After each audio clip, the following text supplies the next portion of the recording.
Hey guys, welcome back to another video. Today we're looking at the Qpad MK-90 mechanical RGB gaming keyboard. Now Qpad make really cool different types of gaming devices such as headsets, gaming keyboards, mice and mouse mats. I will put the full link down in the description box below if you want to have a look in a bit more detail. So looking at the MK-90 today, this is a full RGB backlit keyboard with 16.8 million colours, which is absolutely ludicrous. You can literally be here for hours to find your perfect shade of colour. Now these are linear switches with a 0.2mm actuation point and then a 0.4mm to bottom out. So they're kind of the more popular choice for gamers. You can have a really good typing experience with this as well, but you need to remember that the red key does need fully bottoming out to actually register the key press. Now these have got ultra durable keys as well, up to 60 million strokes on each one, which is absolutely ridiculous again.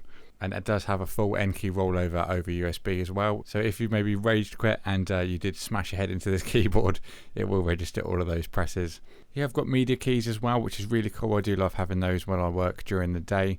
Nice options to change the volume. There's a mute on there, forward, back and pause.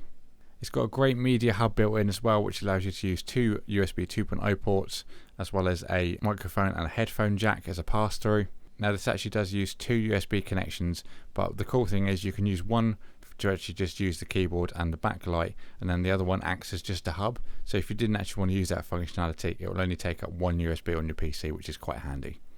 There's loads of different preset color options on there as well. So you've got like a color wave. There's also ones which are trigger, which will light up the key once it's pressed. There's a explosion effect as well. So when you press a key, it will all kind of pulse out around that key. But we'll go into that in a bit more detail, and you can do a fully customizable one as well. You've got a gaming mode toggle on there as well by the function key. Now that disables the Windows key, so you're not going to press it accidentally during a game and minimize the window. That also toggles into 5 different presets you can make, and you can also launch these different profiles using the actual game launchers on the desktop as well. So for example, you want to play Fallout 4. Once you launch that, the keyboard will recognize that, jump into that profile, and then have your own custom setup for that game. But taking a look inside the box, you do get the keyboard itself, of course, a nice wrist rest. You do get a key puller included as well if you want to change the keys out or just take a little look behind them. There you can see the backlight that we will have a little bit of a better look at in a minute. The wrist rest is quite easy to put on. It does take a little case of just pinching the clips onto the keyboard itself. You can buy a replacement one if you were to break it, so don't worry too much. And then that's got some very nice simple "We Love Gaming" and also the Qpad logo. So this is the wave effect. This is one of my favourite presets that is built into the MK-90. We'll take a look at those in a bit more detail, like I said, in a minute. But first we're going to take a look at the ins and outs that are actually built into this keyboard, which is a nice little feature. This is the hub that's on the top right hand side of the keyboard. Now on there we've got our inputs and outputs to add a headset, including the audio and the microphone, and then 2 USB 2.0 ports. Now that all feeds back through one single cable, which then splits off to 4 at the end.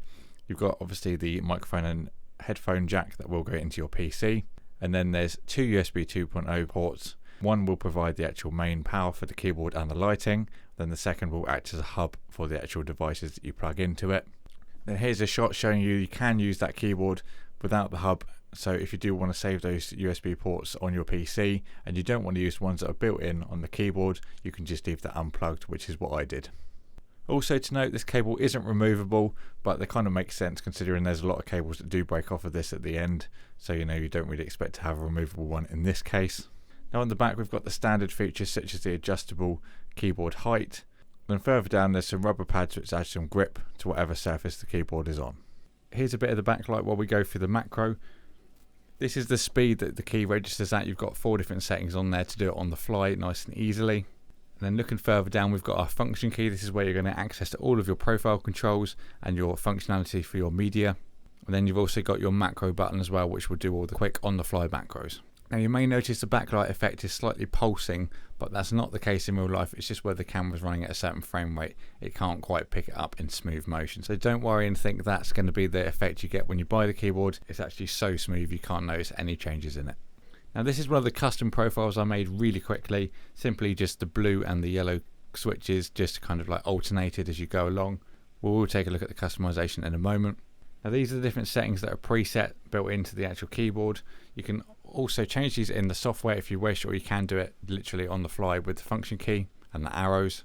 So we've got breathing, trigger, explosion, rainbow wave, And there's also an audio option as well, which will go to the sound of your music, and you do need to have the headphone jack connected to the PC to actually use this feature. I use a sound card on my PC, so this wasn't something I could actually use, unfortunately. Now I think either the random effect, which is just totally randomizing every different key in split seconds, either that one or the wave is my favourite of the two preset ones. The wave is generally what I'm going to have on just as I'm typing and doing every day-to-day work. Then I may use just a white one that's a bit dimmer late at night, just so it doesn't kind of draw my attention to the keyboard and I can just get on with work instead. Now to give you a quick sound sample of what it will sound like when you're actually typing on it.